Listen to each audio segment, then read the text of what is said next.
Hey everybody, welcome back to another episode of Ole Miss After Dark. Joined once again by my good buddy Hitch here each and every week.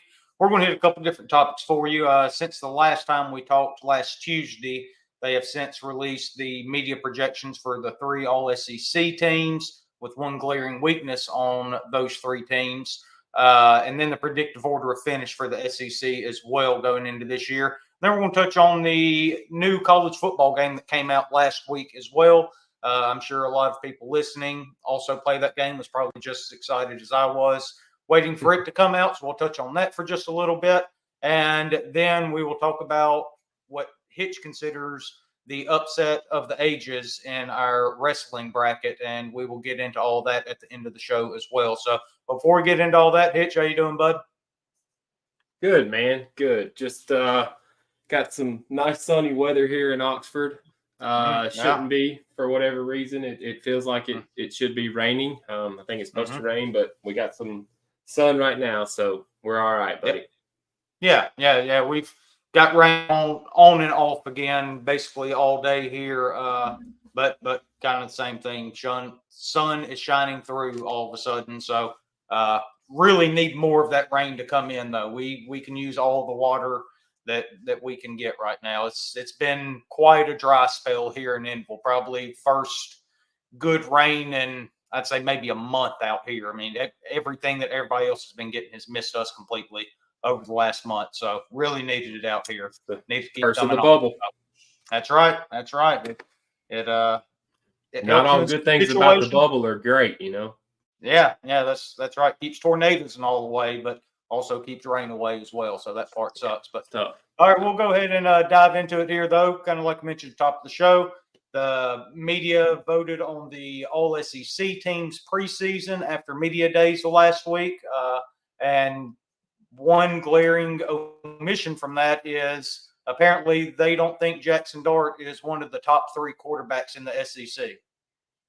Yeah, I mean, we kind of knew that going into it, right? Phil Steele did the same thing. He put him on his fourth team. I believe so. It just, I mean, it seems weird and it is a glaring vacancy, but when you look at those three names, here's the question I'm going to ask is like, which one do you replace with Jackson Dart? Yeah, I think there's a clear top three quarterbacks in the SEC. It's Carson Beck, Quinn Ewers, and Jackson Dart. I think those three are in a tier by themselves, and I think Jalen Milroe might actually be in a tier by himself with the in the second tier. You know, Just it's just like it's like him, Brady Cook. I'm really high on Connor Wegman myself. I think he's really good. He impressed me not only his freshman year but also last year before he got hurt there at Texas A&M. I think he's going to be a really good quarterback. So I'm really high on him. Probably higher than the consensus and the media and all. But I think for sure Jackson Dart should absolutely be in the top three. Now, I'm not going to sit here and argue about if he should have been first, second, third. I mean, you can put those three names into a hat and draw them out, and I wouldn't be able to argue in any order if they came out at. I think they're all right there together. Jackson's just a little bit different in the sense that he seems to be a lot better using his legs. He's a lot more mobile than those other two, it seems. Quinn Ewers can get around a little bit. I think the big thing with Jackson Dart is you saw the big leap he took from his first year at Ole Miss to last year, and now you're expecting another leap from junior to senior year here. And so I think you're going to see an even better version of what we saw last year from Jackson Dart. So I just thought that was a pretty big snub, him not being on at least one of the three teams. Yeah. So a thought there. Carson Beck is your typical stand there in the pocket and throw it. He doesn't move much. Quinn Ewers is a little more mobile and probably not as good of a thrower. And then when you think of Milroe, right, you think of deep balls. And then, or I do anyway, I think of, deep balls and being able to run it, but, kind of in between stuff and short stuff, maybe not so great. And it really feels like Jackson Dart does a lot of those things. All of those well. Really well, if not all of them.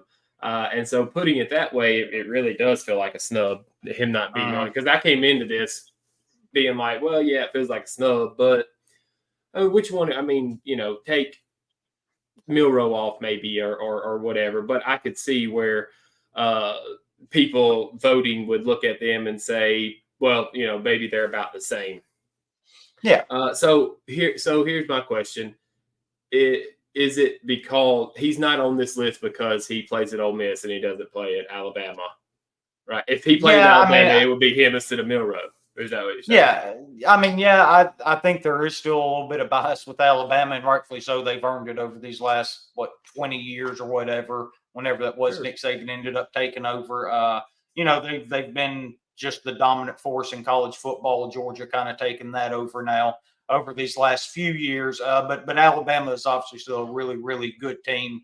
Not going to be one that buries them by any stretch. I said that last year. I'll say it again going into this year. They still have a really good coach. They have a lot of really, really good players. And Jalen Milroe's a good player. I'm not taking anything away from him.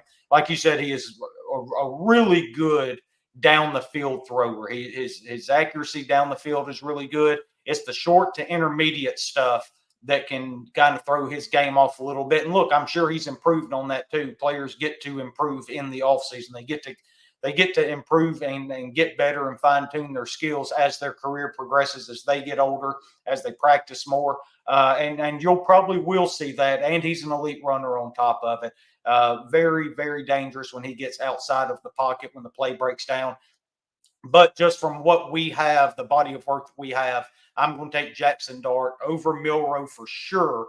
And again, I think he's going to take even another jump from where he did last year and start pushing for that second best, maybe even the number one quarterback in the conference, especially playing in this offense with the head coach that we have, Lane Kiffin, because Lane's going to be in his ear the whole time, right? That's the new thing going into this year.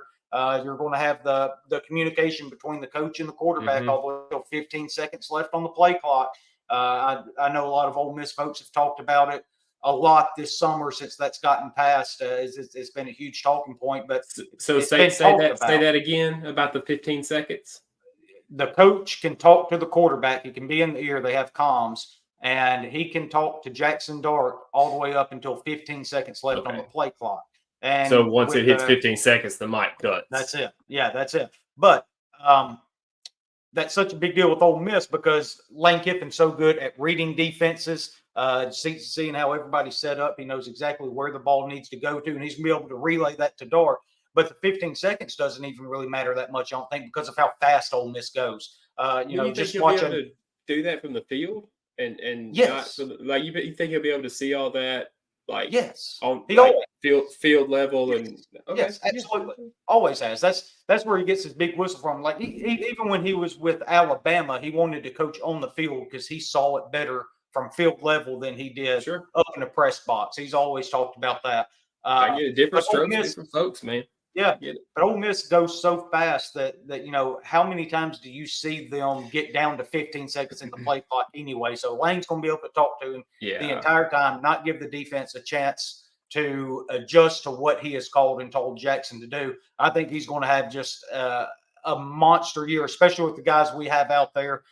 Look like Juice Wells put something out on Instagram today saying that he was 100% or he looked 100%. He was running routes, jumping up, making one-hand catches and stuff like that. So he looked really good. So with him and Trey Harris on the outside, Watkins, looks like Deion Smith is on campus now. You add him to the mix. Caden Lee's a guy that really showed flashes last year. Just really expecting an absolutely monster year from our guy Jackson Dart behind center. Yeah, well, and a name that you didn't mention there, probably its biggest target, right? Prescorn. Yeah. A thing that is great to see. Even though Jackson Dart isn't on one of these three all SEC preseason teams, there are some skill play. Well, actually, two thoughts that I have that I want to ask you about. One of them, I'm curious.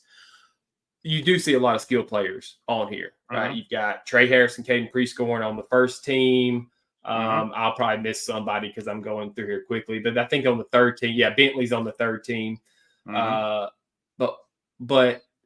talk about a glaring omission, and I don't mean that in the sense of somebody is left off. I mean that in the sense that There is a position that is not on any three of these teams from Ole Miss that I would like to see, and that is on the offensive line, right? Yeah, I know that there are only probably 15-ish positions available, but still, with all of the moves in the transfer portal that we had, it feels like one of the things that we attacked was the offensive line, and not seeing anybody on here worries me for the offense this season. Not worries me, that's not the right word. There is a concern there.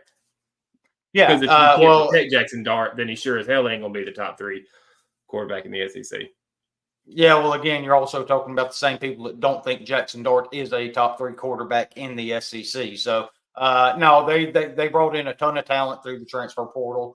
On the offensive line, Diego Pounds, you had those 2 guys from Washington, Scott from down in Southern Miss also coming in.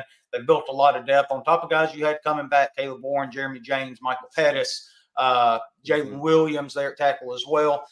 It's a lot deeper group than what we've had in a very long time up front. I actually saw a thing the other day. I think Ole Miss leads the country in offensive line starts for a unit in the entire country. I mean, it's a group of guys that have played a ton of Division I football, and not only Division I football, power conference football. Again, Pounds is from North Carolina, the 2 kids from Washington, and all the guys that we've brought back from last year's team. I think it's going to be a really, really good group up front. It needs to be a really good group up front because you're really counting on them to, like you said, keep Jackson Dart upright.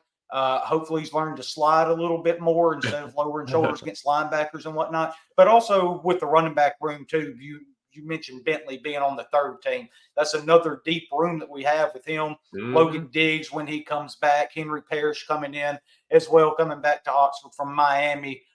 They're going to be counted on to create holes for that 3-headed monster to let these guys run wild a little bit. Also, there's going to be some also fun got the backs. kid from and got the kid They're from all shifty, like quick, and it's going to be fun watching them in the backfield. Yeah. So I'm not too concerned with the offensive line until I put my eyes on them and see that there's a problem there. But I'm expecting them to be pretty good up front. Like I said, skill positions, everything looked really good there. Just kind of running through all of the names that we have. Well, what about the back end of the defense then? Because for the lack of offensive linemen on the SEC team, preseason team, it is slap full of defensive linemen for the Rebels, right? I mean, you've got one on each team. But again, that doesn't necessarily do you a whole lot of good if the 8 guys behind them can't cover anybody or can't tackle. So, and 2, I'm being hard here on this, just for the simple fact that you can't really trust these rankings, right? Like people make a big deal about them.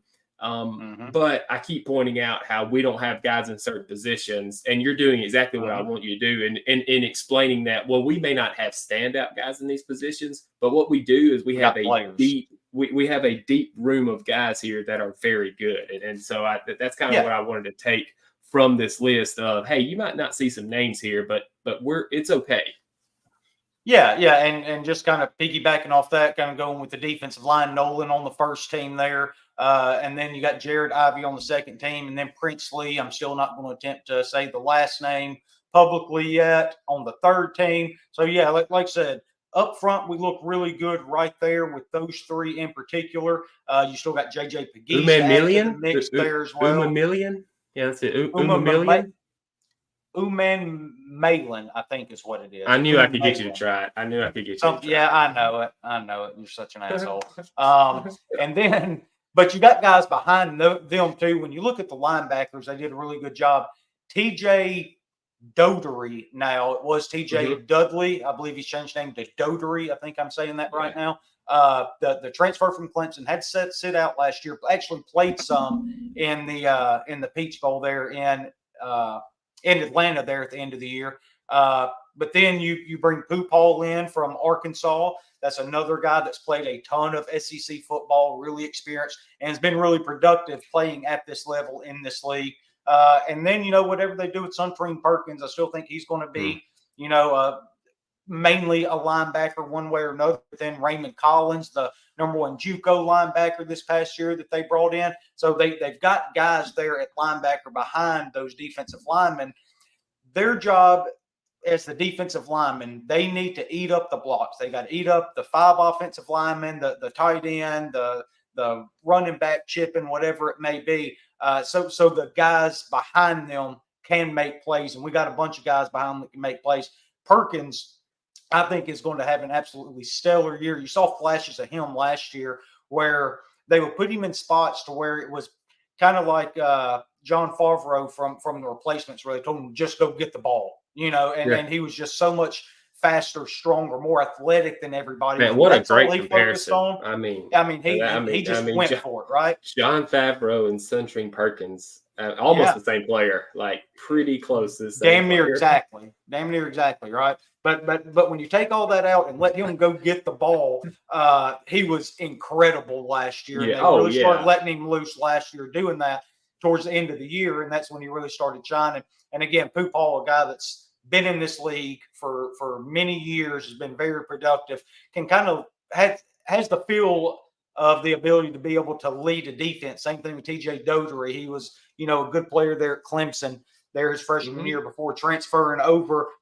Hearing really good things about him and his development. So I think we're really good there at linebacker. And then you turn around and at the defensive back position, bring in a guy like Trey Amos from Alabama, a guy that was, probably second or third string, whatever, for Alabama to start the year, really worked his way into being one of the better corners they had on their roster. And we were still able to get into the portal, get him to come to Oxford to kind of lead that secondary a little bit. But guys like John Saunders coming back, that's another guy that's now played in this league for a year. It's got some experience and a lot of different guys there on the back half of the defense that we've also brought in and have returning. So I think the defense is really set up to take a huge step forward, and you don't have to have them be, the 85 Bears out there on defense, because as we talked about, the offense is going to put up points. I mean, if that defense gets 3 stops a game, we might not ever lose. Yeah, and I think that is something that, we have to take into consideration when we talk about expectations too. Like when we go out, like this isn't going to be a only give up 7 points a game type of defense. Right? I think that this could be a type of defense that might score you 3 touchdowns in a game, but they might give up, 28 points, right? Or something like that. I think they're going to be very opportunistic, very athletic. But at the same time, there will be, we're playing in the SEC, man. Like there's going to be teams that put up 30, 40 points. But the good news is that we're not just a one-dimensional team, and our offense can go up there and put 40 or 50 points up, if we need to. This is there's been excitement around Ole Miss football for a few years, and this feels like the first time that the excitement actually has like a foundation, right? Yeah, it's fun. Yeah. And it's a different level. Yeah. It's I don't know how to quite react to it yet. Yeah, it's a different level of expectation too, right? Last year we were pretty sure we would be, pretty good. I don't think anybody really thought we were going to be pushing for one of the 4 playoff spots, win a national championship, anything like that. Now you're going into a season where the only thing that matters, the only barometer for a successful season is making the playoffs and probably winning at least one game in the playoffs to get to those quarterfinals or whatever that would be at that stage. So that's just kind of where we're at as a football program. And it's we're talking about the playoffs. I mean, Georgia was picked to win the SEC here in the preseason poll. 165 points is what it says in the article. I'm guessing that's votes, maybe. Yeah. Georgia, let's see, Georgia, Texas, Alabama, Ole Miss received 4 points. So that, picked to place 4th. behind Georgia, Texas, and Alabama, and then LSU, Missouri, Tennessee, Oklahoma, A&M, blah, blah, blah. Man, you look at it and you go fourth. That feels like a slight.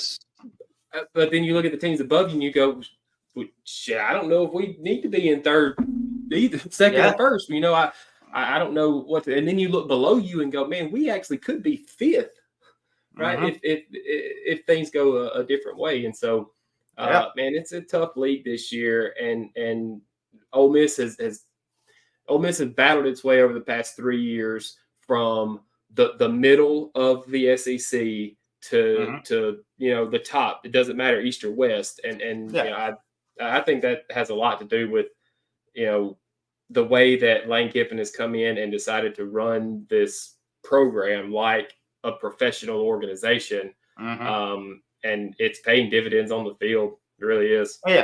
Well, yeah, and that's something he can sell to these kids too when they're trying to decide what school to go to, because Lane can say, I've been in the NFL, I've been a head coach in the NFL, I can get you ready for the NFL. And not only can he tell you that, you can look back at his track record and he can show you hundreds of examples of kids that he's coached in college that have gone on to have successful NFL careers, right? And that's, not just at Alabama or USC or wherever. I mean, he's put guys in the league at Ole Miss, Tennessee as well. Yeah, for that 1 year, whatever that was. But yeah, sure, throw Tennessee in there too. Why not? But yeah, he's done an incredible job. This is going to be a really fun football season. Coming up on a little over a month away from kickoff now, unbelievably, like 5 weeks, something like that. 5 weeks, like 5 Saturdays or something. Yeah, I think camp is going to start like middle of next week, something like that. And then after that, it will obviously be game week, and they'll start prepping for the mighty Paladins of Furman, and we'll get this thing kicked off and see what it looks like. So that's going to be a lot of fun when August 31st finally comes around. Look forward to it. Yeah, me too. So, all right, let's switch gears here real quick. The EA college football game came out last Monday, if you pre-ordered it, which of course I did. For everybody else, it didn't come out till this past Friday. So I've been pretty deep into that for the last week or so, playing with the Rebels and other teams, stuff like that. It is everything that I could have wanted after 10 years of not having it. I wasted so much time back in the day playing all of the college football games, just playing years upon years upon years on Dynasty. I would sit down and do an entire season in an afternoon. Easily. It's fun. It's fun. Like, I could be wrong, but that was the introduction to the Dynasty type game. The game where you not fantasy draft, but the game where you have to play a take season, over a lesser program and build them up. Right, you have to go through the off season. It's not just that you play the season and then go to the next season. It's you have to participate in the off season. This is whatever game that was. 2000. When's the last one they made? 2014. 2014. Yeah. So that one, or not that one, but the one that the original one. I remember at Fulton when I remember it was 2001. I was playing it on a PlayStation 2. My roommate had like Final Fantasy stuff because you had to use memory cards on the PlayStation 2. I remember, man, Drew had a memory card. Oh man, I hope you don't listen to this. Drew had a memory card, Final Fantasy stuff on there, and I deleted it so that I could start Dynasty, because at that time you had to have enough free space to start to save the or Dynasty. You couldn't save it. You couldn't even start it. You couldn't even start it. And so man, I'm sorry, Drew. I got rid of all your Final Fantasy stuff. I apologize. But it was so much fun. And everybody played it, right? Like you go to I'd go to BB's, Brian and Hal, and then we'd play it. And it was so much fun. But everybody did. So it's everything that you could have wanted. I'm happy. They did a really good job. They did a really good job of making it a lot more realistic, right? On the older games, you could basically sit there and when you found a play that worked, if you wanted to, you could just run that play over and over and over again and just march downfield in three plays or whatever. Not now, man. That AI offense and defense, both for that matter, they really catch on pretty quick on what you're doing, what you're trying to do. Even as far as like you have to be really smart about setting up like a defense. If you're on offense, then and you're wanting to hit a big play down the middle to the sidelines, whatever it is, you've got to sit there and not only run the ball. If you sit there and just keep running outside the entire time with sweeps, tosses, whatever, then yeah, they'll catch on that that's what you're doing, but they'll also kind of see that they need to have people on the boundaries too. So to open up the boundaries even downfield, you have to run inside zones, dive, stuff like that, something between the tackles to suck linebackers in, and also the corners to play further up to kind of get the boundaries freed up there. So you have to think about it as a quarterback or as a whatever. Yeah, it's really good. Whoever came up with the kicking meter can go straight to hell. However, not a fan of it. I'll have to look it up. I haven't seen it. Man, if you're playing on the road, you cannot kick a field goal. No Impossible. Kidding. Impossible. I had to kick a field goal last night. I was at home, and it was still going so fast that it was just a total guess whether or not I was going to hit the button in time or not. It was a game-winning field goal with 2 seconds left, and it's just that all of that pressure, if your player isn't built up for it, if he's like lowly rated or whatever, those kind of moments get to him. That thing's just right. It's like then you got to hit it when it's going up. Meter, right? Yeah, a lot like that. And but if it's on the road, count it out. I mean, if it's 4th and 35. And I'm down 3 points and I'm in field goal range, I'm still going for the 4th and 35 instead of trying to kick a field goal. So I'll never make it. Never make it. No chance. Well, that sounds tough. I don't know that I'll ever play it. I might. We'll see. Yeah. I got to get a PlayStation 5 first. You would, yeah. But yeah, probably. Would be a I don't know. But I mean, it is good because I will say Princely is almost unblockable on the phone. He is unbelievable. Unbelievable. Nice. But I think one of the nice things about it is the same thing for like the baseball game when we would play that, or any game actually. It gives me an excuse to hop. Like last night, I don't even have the game, and I just saw that y'all were online playing, and I just jumped into the party chat and just watch somebody screen and just to hang out, it just gives you a reason to not sit by yourself in the garage, and drink and smoke yourself to death, right? Like I can just hop on there, I can drink and smoke myself to death while I watch my buddies play football. That's right. Yeah, which is a way better deal. Yeah, but no, it looks like a lot of fun. It looks like they did a great job, like with the graphics and the UI and everything. So I'll end up playing it eventually, but I'm glad that it's not a bust. No, not even close. Presentation, gameplay, all that. A+, knocked it out of the park. We're having a ton of fun doing that. So we will continue doing it probably tonight. So keep your eye out. Maybe you'll hop back on there again tonight when we get on there. So. All right, Hicks. Well, this is the time that everybody has been patiently waiting for. We have put a poll up when me and you could not agree who would advance between Bret Hart and Roddy Piper. So we let the people decide, and it was a resounding victory for my man, Roddy Piper. Were you the only Bret Hart vote? I don't even think I voted, stupidly. Okay. Well, he only got one. Yeah, it wasn't. He only got one. Yeah, so that sets up a pretty clear favorite once we get to that match. But this week, right, we're going to move down to one of it. Okay, but that's Roddy Piper against who now? Stone Cold Steve Austin. Yeah, that's right. Yeah, that'll be a big. I got a feeling that I kind of know which way that one's going, but yeah.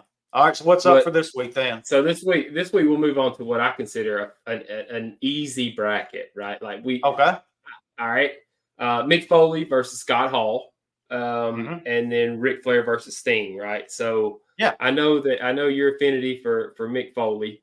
Mm-hmm. So, and two, what he has given to the sport physically, Yeah. mentally, creatively, whatever you want Mm-hmm. to say, is just amazing, right? If you do a Mount Rushmore of wrestlers, right? You've got to put Mick Foley on there. He was introduced to me as Cactus Jack Mm-hmm. back in the WCW days, and I hated him. God, he was a bad guy, and Okay, so here's my he question, real quick on that. What did he get introduced to you as Cactus Jack or Cactus Jack Manson? just Cactus Jack. Oh, okay. Yeah, I don't remember the Cactus Jack Manson. Maybe I just remember Cactus Jack. Okay. But he made these awful sounds, and to this day, as much as I've grown to really like Mick Foley, the sounds he makes in the ring bother me. Like I don't those like high pitched, Mm-hmm. shrill shrieks. I don't like them. But what he does in the ring is incredible. What Unmatched. he puts his body through. Um, I'll never forget watching him get thrown off the Hell in a Cell, Nine, whatever, right over 98 King of the that Ring, man. table. Yeah. It was crazy.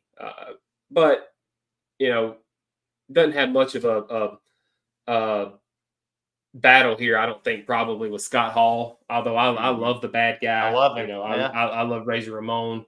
I love the toothpick. Yeah. Uh, he so going back to first, I think Scott Hall may have been my first or my introduction to I like the bad guy, right? Like Mm-hmm. I the bad guy is fun.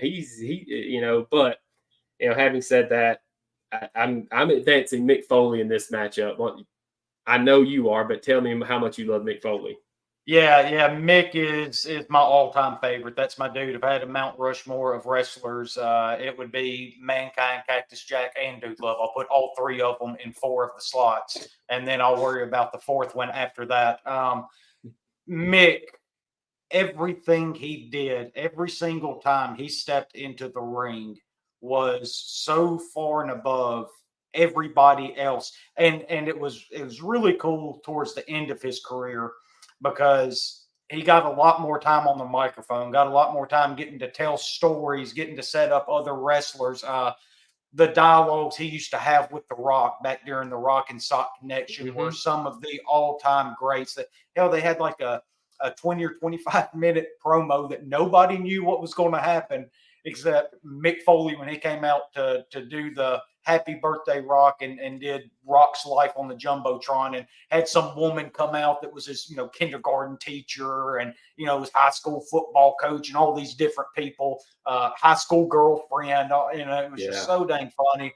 The introduction of Socko in the hospital with Vince McMahon, and listening to him and Steve tell that story together is one of the funniest things you will ever listen to. Oh, Steve I just know. Steve could not keep his laughter in. They were all shoved into a bathroom when Mick just randomly pulls the sock out of his pants, and he's just got a damn sock puppet on his hand. But kind of with the wrestling part of it, obviously the 98 King of the Ring, Hell in the Cell, where he gets thrown off a bit. And so many people didn't know that was going to happen. Like all that is legitimate concern and worry for Mick, him getting carted out of there that first time and then climbing off of it, pushing everybody off and climbing back up to the top and then getting thrown through the damn thing, and having to get to the tax to end the match and Right. Undertaker, just sitting there was like, Mick, just stay down. Just you've done enough, and Hey, man, we ain't got to do the tax. no, but he had to. And then when he got to the tax, Undertaker slammed him on it, and he gets up and gets to the corner, and the referee comes over there, and Mick tells the referee, he didn't get me good enough. Tell him to do it again. And so he had to get a choke slam into the tax and roll around in it before he would let the Undertaker tombstone him to finally end that damn thing. Even his retirement match, which was a Hell in a Cell against Triple H, which in some ways was even more gruesome than the one he had with the Undertaker, with the barbed wire 2x4 up on top of that he lights on fire. And Triple H ends up throwing him through the cage, and it goes through the ring, on top of that too. And then, but the great rivalry he had with the Undertaker even before the Hell in a Cell, the Buried Alive match that they had at that In Your House pay-per-view. It's just something that nobody had ever seen. And then, you look at his career in Japan with the death matches and his time in ECW that was so outrageous. Him and Terry Funk, the matches they would have against each other in Japan and in ECW and his tag teams. You just go back and there's just so many different spots I can pick out of his career. Creative. Yeah, that's the thing. He was able to reinvent it so many times. And then the Three Faces of Foley come out, and he enters the Royal Rumble 3 times as 3 different characters, Yeah, I mean, he's an idea guy. Like, I mean, going to work every day for him has to be so much fun because it's something he's so passionate about. But also, it's just, oh, well, what do I do now? Like I know that I'm good at this, and I know that my body can take the punishment.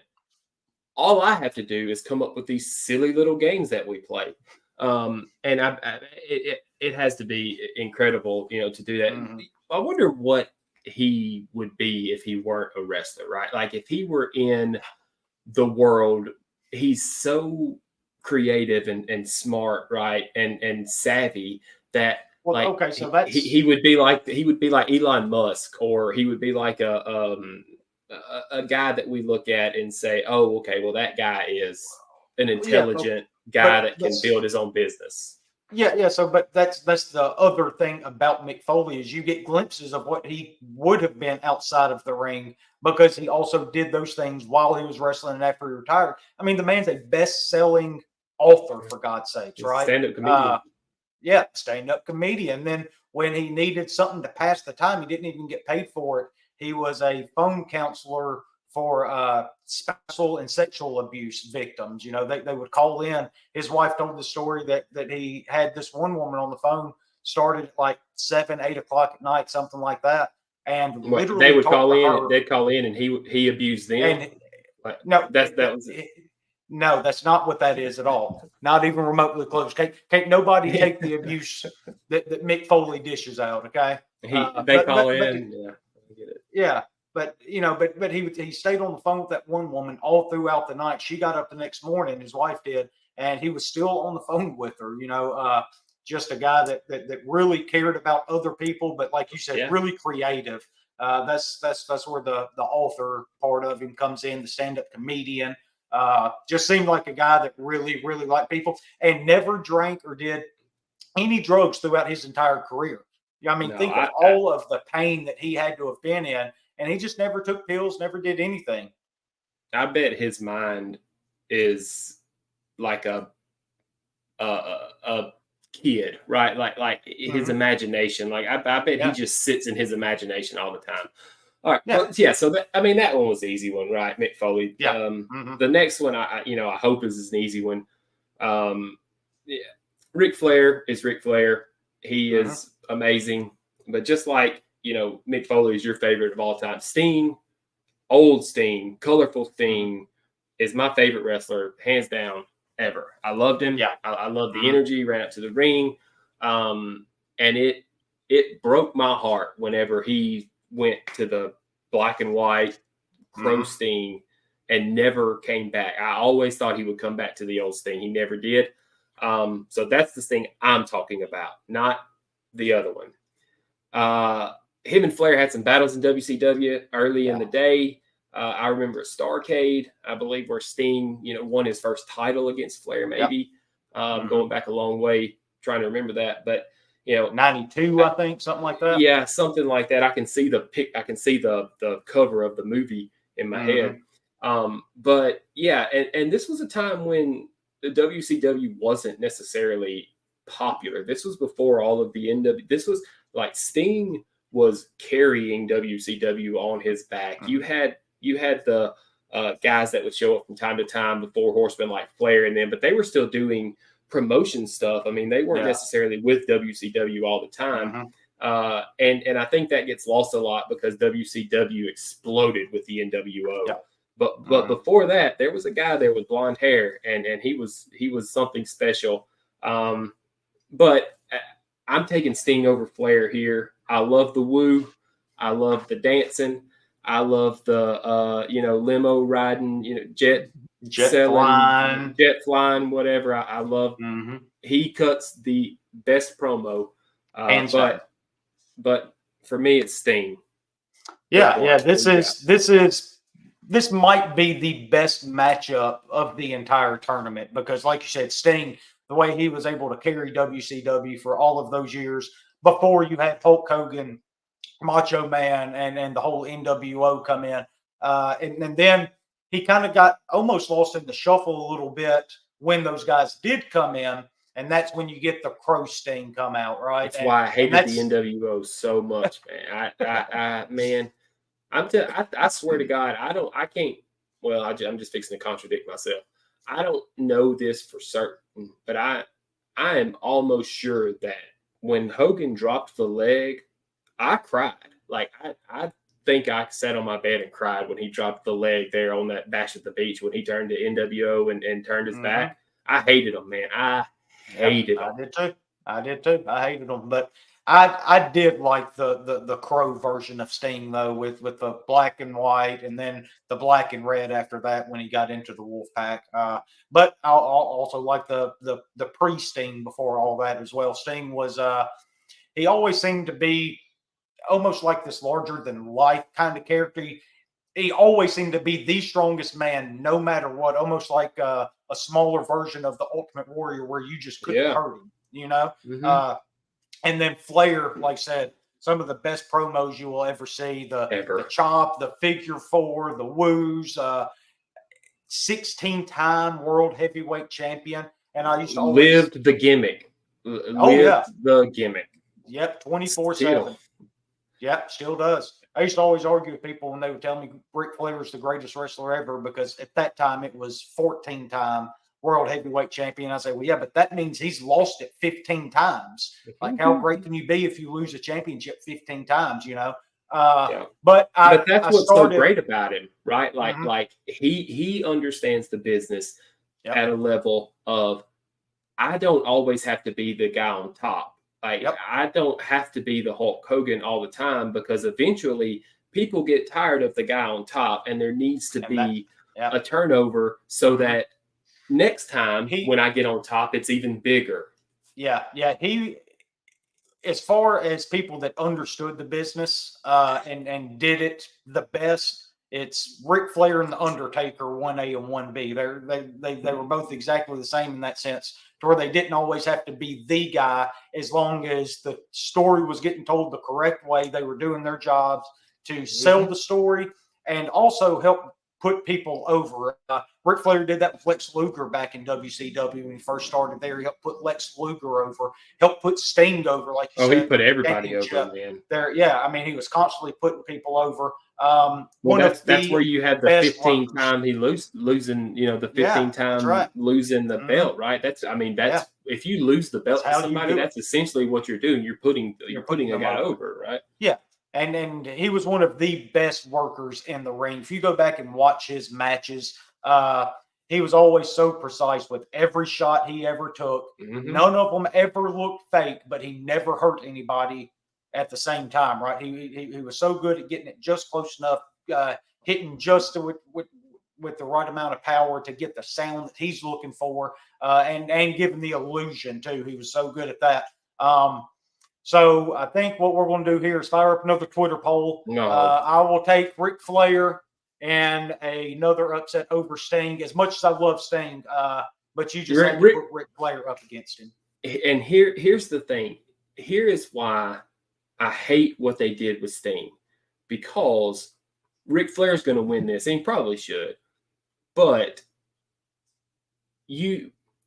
whenever Sting went to the black and white or whatever, I can't think of a better word, but they neutered him, right? because he had to be quiet. He had to be stoic.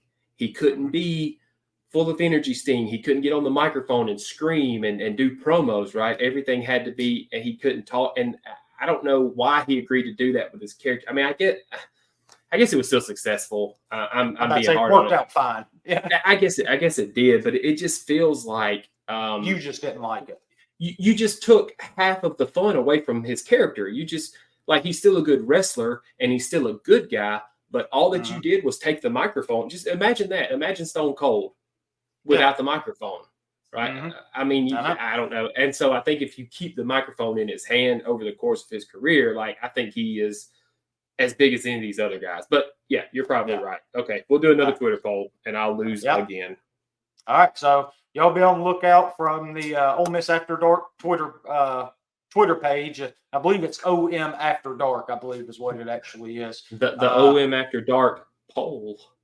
There we go. I see what you did there. So yeah, we will put up. Yeah, I did see that. The people listening will not be able to see it. That's okay because you just told them about it, so they can envision it. So, but we will.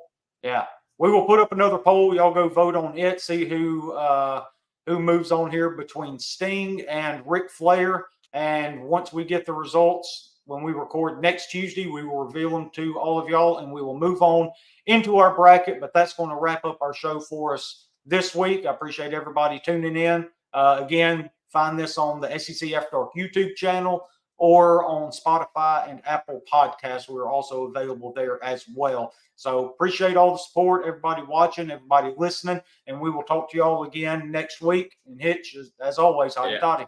Yeah. Hey, shout out, Guy Good.